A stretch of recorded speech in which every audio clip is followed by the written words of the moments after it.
Hello guys, my name is Ashish Sharma. मैं आप सभी के सामने फिर से आया हूँ। हमारा जो टॉपिक है हिंदी का व्याकरण चल रहा है, जो कि यूपीएसआई की आगामी परीक्षाओं के लिए है। और वो ज़रूरी नहीं है कि वो यूपीएसआई की आगामी परीक्षा के लिए हो। आप अन्यतर जो पेपर हैं, अन्य पेपर हैं, उनमें भी आप हिंदी को पढ़ सकते हैं, क्योंकि हिंदी में कोई बड़ा मेजर चेंज नहीं आता, ना माइनर चेंज आता है। तो उसी के साथ हम आगे बढ़ते हैं। पार्ट थ्री आज हमारा है। पार्ट थ्री में हम जानेंगे कि क्या चीज़ें आगे हो चुकी हैं।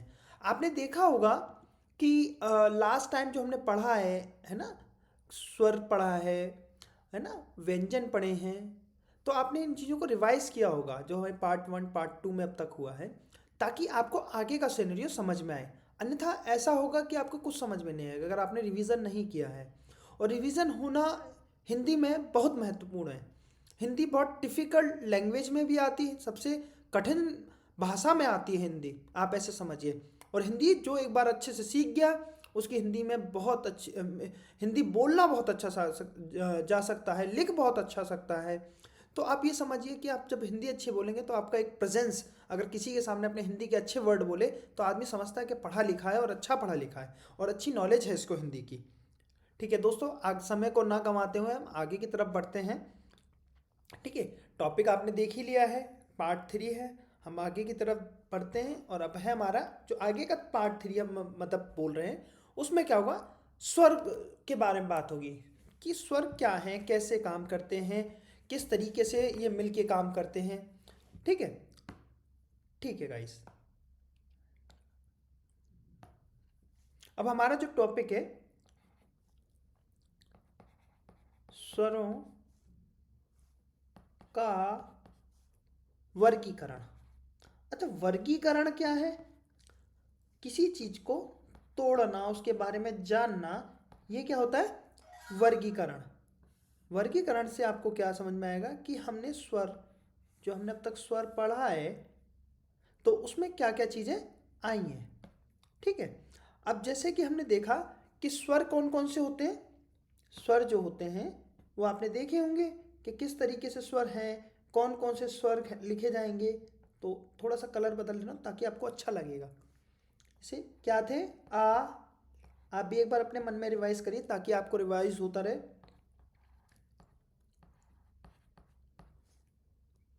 ई, उ, बड़ा ऊ, ऋषि, ए, बड़ा ए, ओ, और बड़ा ओ। ठीक है, अब क्या है कि आपने ये तीनों चीज़ें देखी कि स्वरों का वर्गीकरण। जैसे स्वरों का वर्गीकरण, अगर जो जितने स्वर हैं हमारे, कितने स्वर थे, जरा सोचिए कितने हमने लिखवाए पीछे, बताइए भाई। हाँ, वेरी गुड।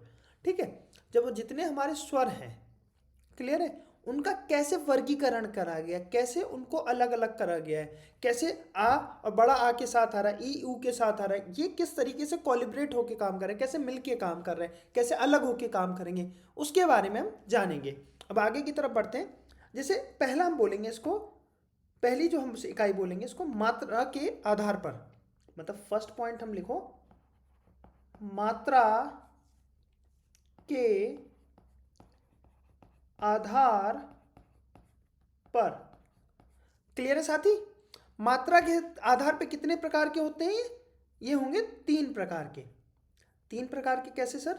अब आपको लगेगा सर तीन प्रकार के क्यों होंगे, अभी आपको क्लियर होगा। तीन प्रकार के, ठीक है। अब ऐसे ही आप एक स्केच बनाइएगा, एक लाइन ड्रॉ करिएगा और इसको हम करते हैं मात्रा के आधार पे। पहला आएगा मात्रा के अधिकार में, है ना, इसको बोलेंगे हस स्वर। और क्या बोल सकते हैं इसको?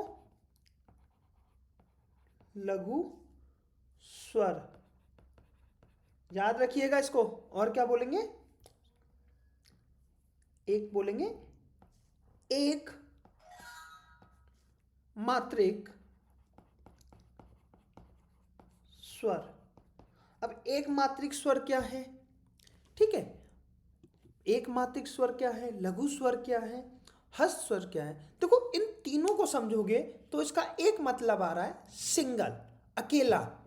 ठीक है, उसी हिसाब से ए अकेला कौन कौन काम करता है, अकेले मतलब कितने प्रकार के होते हैं जो अकेले मात्राओं के साथ काम करते हैं। लिखिए, कुल संख्या कितनी होंगी, कुल संख्या एक मात्रिक की कितनी होती है, 4। कौन कौन सी हैं 4, वो 4 बिंदु हैं आपके आ, ई, ऊ और ऋषि। ये चारों एक सिंगल मात्राओं का खेल है इसमें, ठीक है, जिसको हम बोलेंगे एक मात्रिक स्वर। क्लियर है, समझ में आया नहीं आया। कौन कौन से हैं, आ, छोटी ई, छोटा ऊ और र से ऋषि। चारों चीजों को समझना है जो छोटे छोटे हैं, ऐसे समझो, छोटा आ, छोटी ई, छोटा ऊ और ऋषि। क्लियर है, ये क्या है, एकलव्य एक मात्रिक स्वर। और ये भी आता है एमसीक्यू में कि जैसे आपको एमसीक्यू दे दिया, उसमें लिखा है कि एक मात्रिक स्वर कौन कौन से होते हैं, तो ए बी सी डी का खा का गा खा बनाया ऑप्शन, और उसमें लिख दिया आ ई, कोई डिजिट आगे पीछे कर दी, क्या बड़ा आ जोड़ दिया या बड़ी ऊ जोड़ दी, कुछ और जोड़ के ऑप्शंस बदल दी जाएंगे, एक उनमें से सही होगा, और जो कि सीक्वेंस ऐसे ही होगा या आगे पीछे हो सकते हैं, ये आपको सुनिश्चित करना होगा। और ये कब सही होगा, जब नंबर ऑफ प्रैक्टिस आपकी ज़्यादा होगी। क्लियर है साथी, आगे बढ़ेंगे। अगला क्या आता है, अगला आएगा आपका सेकंड, ठीक है। अगला जब सेकंड होगा आपका, वो किस तरीके से काम करेगा अभी देखिए। सेकंड है आपका, इसको बोलेंगे दीर्घ स्वर, ठीक है, या बोलेंगे बड़ा स्वर, ठीक है। और क्या बोल सकते हैं इसको, मात्रिक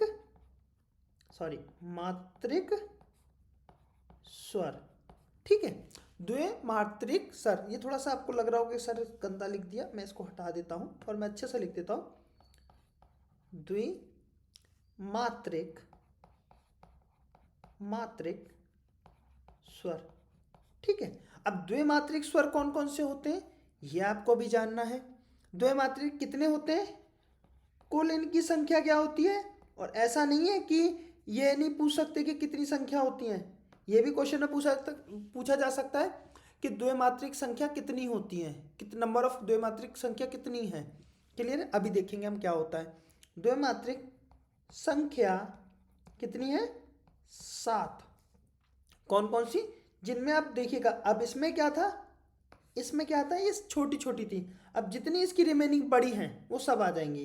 जैसे आ, ठीक है, बड़ी ई, बड़ा ऊ, ठीक है, छोटा ए, बड़ा ए। अब आपको यहाँ कंफ्यूजन होगा कि इसमें क्यों है, अभी आगे बताऊंगा इसके बारे में। ओ और बड़ा ओ। क्लियर है, क्लियर है आपको, कितने होते हैं, 7। बड़ा आ, बड़ी ई, बड़ा ऊ, छोटा ए, बड़ा ए, छोटा ओ, बड़ा ओ। क्लियर है, सबके समझ में आ रहा है। अब आगे बढ़ेंगे, ठीक है। अगला आता है, एक आया है इसमें तीसरा क्या होता है, लुप्त स्वर। प्लुत स्वर कितने होते हैं, या मान लीजिए एक होता है, और कौन सा होता है, आपने ओम, ये क्या होगा, लुप्त, मतलब एक ही होता है, वो वर्ड क्या है, ओम। क्लियर है, अब जैसे कि आप देखेंगे, ठीक है, अब मैं इसको थोड़ा गोले में कर देना, आपको क्लियर हो जाएगा, ठीक है। ये कितने हैं, 4 हो रहा है। जब आप प्रिंट करेंगे तो आपको थोड़ा आइडेंटिफाई हो पाएगा, ये बहुत इंपॉर्टेंट है, आपको समझना होगा इस चीज के बारे में, ठीक है। अब हम इनके बारे में पढ़ेंगे, हस्त स्वर, लघु स्वर और एक मात्र स्वर। पहला पॉइंट क्या लिखेंगे हम, पहला पॉइंट क्या है आपका, लघु स्वर बोल लो, एक मात्र स्वर बोल लो, हस्त स्वर बोल लो। तो हम इसको लिखते हैं, ऐसे ही लिखो अपनी राइटिंग में, ताकि आपको रिवीजन में दिक्कत ना आए, ठीक है। एक मात्रिक स्वर, इसके बारे में हम जानेंगे। क्या होता है? जिसके उच्चारण में कम समय लगे। ठीक है, जिसके उच्चारण में कम समय लगे। तो कौन कौन से हैं वो जो जिनके उच्चारण में कम समय लग रहा है? आ, ई, ऊ, और लास्ट बताइए आप, ऋषि। ठीक है, कौन कौन से हो गए? ये 4 हो गए। ठीक है, क्लियर है? और इनका बहुत इंपॉर्टेंट कि दर्शन चिन्ह क्या है। क्लियर है? दर्शन चिन्ह को भी आपको याद रखना होगा कि दर्शन चिन्ह क्या है। दर्शन चिन्ह लिखना है हमें इस तरीके से, दर्शन चिन्ह क्या होता है इसका? खड़ा पाई, ऐसे समझिए। क्लियर है? दर्शन चिन्ह क्या होता है? खड़ा पाई, ये हमेशा खड़ा रहेगा। ठीक है, अब क्या बात आती है कि क्या पूछा है क्वेश्चन ने? लघु और एक मात्रिक क्या होता है? जिसको बोलने में, ऐसे समझिए, जिसको बोलने में कम समय लगे। क्लियर है? जिसके उच्चारण करने में हमें कम से कम समय लगे। जैसे आ, इंस्टेंट बोला, और हमारे जो टंग है और हमारे जो बोलने की नली है उसके द्वारा कोई भी प्रेशर माउथ के अंदर हमें नहीं लगा, मुख के अंदर हमें कोई भी प्रेशर नहीं लगा। क्लियर है साथी? आगे बढ़ेंगे। ठीक है, अगला क्या पढ़ेंगे हम? अगला पढ़ेंगे हम दीर्घ स्वर। ठीक है, दीर्घ स्वर। दीर्घ स्वर क्या है? दीर्घ स्वर पहले लिख लें, हेडिंग लिख लीजिए। दीर्घ, और क्या बोला हमने इसको? द्विमात्रिक। अब पहले वाले में क्या था? हमको कम समय लगे। अब इसमें क्या होगा देखिएगा, ज्यादा नहीं, जिसके उच्चारण में लघु स्वर में दुगना, दो गुना लिख लो या दुगना लिख लो, जैसे आपको उचित लगे, दुगना समय लगे। ठीक है, या लगे या लगता है, आपको जो उचित लगे। ठीक है, वो आप करेंगे। अब कौन कौन से वर्ड थे वो? कौन कौन से वर्ड थे आप एक बार सोचिए। मैंने कौन कौन से वर्ड लिखवाए थे? बड़ा आ, बड़ी ई, बड़ा ऊ, ए, ओ, ओ। क्लियर है हुआ कि जिन शब्दों में बोलने में ज्यादा समय लगे वो क्या हुआ? द्विमात्रिक स्वर। किसी शब्द को या किसी स्वर को बोलने में अधिक से अधिक समय लगेगा तो वो द्विमात्रिक में आएगा। क्लियर है? ठीक है साथी, आगे की तरफ बढ़ते हैं। ठीक है, आगे क्या है? अब हमने एक लास्ट में पढ़ा था, हमने 3 पढ़े थे। 3 पढ़ने के बाद अब हमको पढ़ना होगा प्लुत स्वर। ये बहुत छोटा है, पूछा जाता है क्योंकि हम इस पे ज्यादा ध्यान नहीं देते। अब आगे आइए, जिनके जिनके उच्चारण में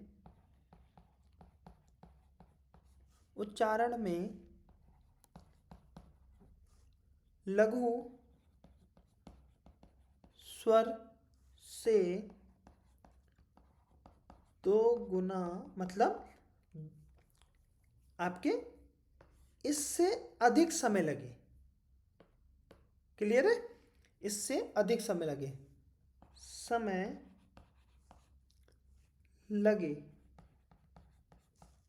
ठीक है, इससे अधिक समय लगे या दुगना शब्द लगे। अभी एक चीज छोटा मुझे याद आया है कि इसका जो चिन्ह होता है, दर्शन चिन्ह कैसा होता है इसका? दर्शन चिन्ह ये याद रखिएगा, आगे काम आएगा। इस तरीके से होता है एस, ठीक है, एस तरीके का होता है। इसको भी मैं आपको बॉक्स में डाल दे रहा हूँ ताकि आपके समझ में आए, ठीक है। या इसकी एक परिभाषा और लिख लो साथ में, या, ठीक है, लघु स्वर, ठीक है, लघु स्वर से 3 गुना, मतलब 3 गुना समय लगे, जिसके 3 गुना समय लगे। इसका एग्जाम्पल क्या है, जैसे ओम, देखो बोलने में समय लगा, रूम, ठीक है। और एक और चीज मानिए कि ये शब्द किस में विचलित सबसे ज्यादा है, सबसे ज्यादा है ये संस्कृत में, ठीक है। और ज्यादातर प्रयोग किस में किया गया है, संस्कृत में प्रयोग किया गया है, ठीक है। इनको सबसे ज्यादा कहाँ यूज किया गया है, संस्कृत में।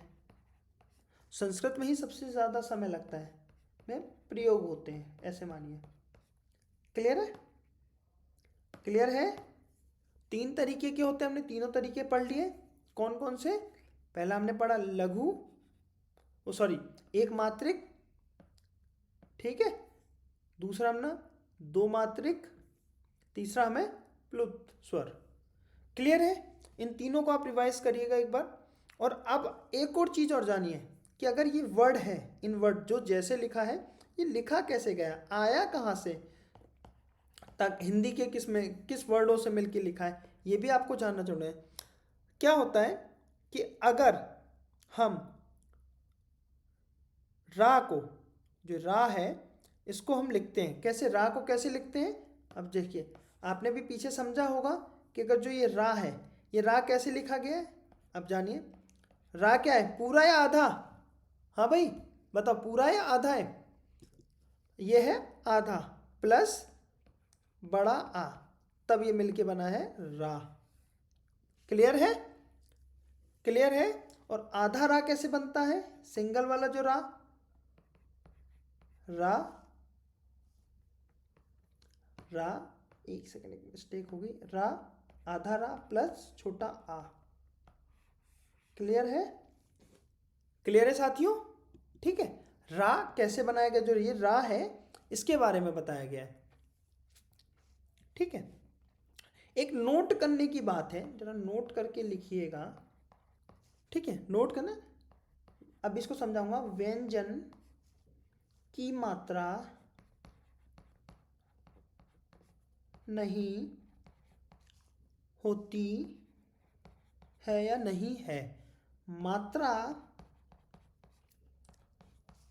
सिर्फ स्वरों की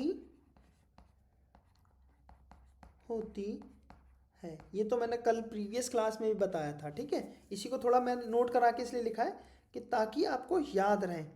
कोई भी स्वर, मानिए जितने भी स्वर हैं, इनकी कोई भी अपनी मात्रा नहीं होती, कोई भी स्वर की अपनी इंडिविजुअल कोई भी मात्रा नहीं होती, ये मिल के काम करते हैं। व्यंजन की कोई भी मात्रा नहीं होती, किसके साथ मिलके काम करते हैं, स्वर के साथ मिलके काम करते हैं। क्लियर है साथी। नेक्स्ट, पहला हमने क्या पढ़ा था, मात्रा के आधार पे। हमने क्या पढ़ा पहला, इसको मात्रा के आधार पे, ये छोटा ज़्यादा कर दिया। देखो ये तुम लोगों की तरह है कि तुम लोग जो मिनटों में मुंह फैलाते हो ना, ये उसके लिए क्या हो गया आज इनको। देखो साथी, ये भी लगता है ठंड मान गए। क्लियर है, क्योंकि ठंड बहुत है आज। चलो आगे के पॉइंट पे चलते हैं हम लोग, ठीक है। अब अगला है चिन्ह के आधार पर। किसके आधार पे, चिन्ह के आधार पर। अब आप मुझे बताओ कि इसके आगे अभी पढ़ाऊँ या कल, क्योंकि मैं नहीं चाह रहा कि बड़ी बड़ी ज़्यादा वीडियो बने, क्योंकि आपको समझना है, शॉर्ट में समझना है। बताइए, चलिए कोई बात नहीं, कल इसके